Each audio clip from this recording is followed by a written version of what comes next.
अगर तुम्हें भी ये लगता है कि तुम्हारे अंदर किसी चीज की कमी है और उसी की वजह से तुम कामयाब नहीं हो पा रहे, तो दोस्त सीट बेल्ट बांध लो, क्योंकि आज मैं आपको कैसे बंदे की कहानी बताने जा रहा हूं जो तुम्हारे अंदर के बहानों को जड़ से उखाड़ कर फेंक देगी और तुम्हें मजबूर कर देगी कामयाब बनने के लिए।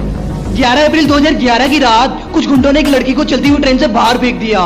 ये तो थी एक बुरी बात, लेकिन इससे बुरी बात भी ये थी कि जब उसे ट्रेन से बाहर फेंका गया तो सामने की ट्रैक से एक और ट्रेन आ रही थी और उससे टकराने के बाद ये लड़की नीचे गिर गई। और आधी रात को जब इस लड़की को होश आया तो उसे पता चला कि उसका एक पैर पूरी तरह कट चुका था और उसका कटा हुआ पैर उसकी जींस में लटक रहा था और ट्रैक के किनारे के छोटे छोटे चूहे उस घाव को आकर नोच रहे थे। ये लड़की पूरी रात मदद के लिए चिल्लाती रही, लेकिन दूर दूर तक कोई ना था जो इस लड़की की मदद कर सके। अगली सुबह कुछ लोगों ने इस लड़की को देखा और इसे हॉस्पिटल ले जाया गया, जहां सारे लोगों ने, यहां तक एम्स के डॉक्टर ने भी यहां तक कह दिया था कि नॉर्मली लोगों को प्रोस्थेटिक लेग से चलना सीखने में 3 से 4 साल लग जाते हैं। और तब इस लड़की ने महसूस किया कि लोगों का नजरिया उसके लिए बदल चुका था।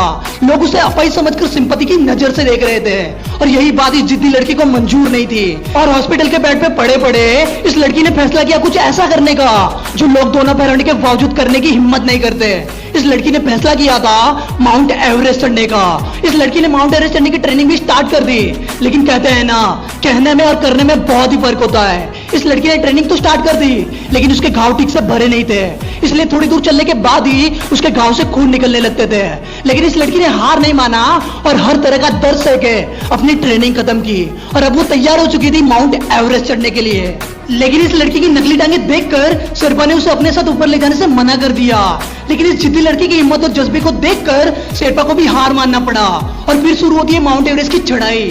जब ये लड़की माउंट एवरेस्ट की चोटी पर पहुंचने वाली थी तभी उसका ऑक्सीजन खत्म होने लगा और अपने आसपास लाशों का ढेर देखकर इस लड़की की रूह कांपने लगी। लेकिन ऐसी हालत में भी इस लड़की ने हार नहीं माना और अपनी शेरपा से कहती है कि अगर मैं यहाँ तक आ चुकी हूँ तो यहाँ से जिंदा वापस जाऊं या मुर्दा फर्क नहीं पड़ता, लेकिन मैं इस चोटी पे चढ़े बिना यहाँ से वापस नहीं जाने वाली। 11 अप्रैल 2011 ये वो दिन था जब उसे चलती हुई ट्रेन से बाहर फेंका गया था। एम्स के डॉक्टर ने कह दिया था तुम ठीक से चल भी नहीं पाओगी, लेकिन 21 मई 2013 को ये लड़की दुनिया की सबसे ऊंची चोटी के ऊपर पहुंच चुकी थी और जो सपना इसने हॉस्पिटल के बेड पे देखा था आज वो सपना पूरा हो चुका था। जी हाँ, मैं बात कर रहा हूँ अरुणिमा सिन्हा के बारे में, जिसने हर एक लोगों को ये साबित करके दिखा दिया कि अपाहिज वो नहीं होता जिसके हाथ और पांव नहीं होते, बल्कि अपाहिज वो होता है जिन्हें लगता है कि वो कुछ भी नहीं कर सकते हैं। आज मेरे लाइफ का सबसे बड़ा सपना पूरा हुआ और मैं टॉप ऑफ द वर्ल्ड पे हूँ और बहुत खुश हूँ, बहुत खुश हूँ। और सबको ये मोटिवेशन देना चाहती हूँ कि हर आदमी अगर अपने लक्ष्य को बनाए तो वो कभी नहीं हार माने और वो अपने टॉप को, अपने लक्ष्य को जरूर पाएगा। पिंजरे को तोड़कर पंख खोलकर भर ले एक उड़ान, जिंदा उम्मीदों का लेकर जैसे लाख बढ़ता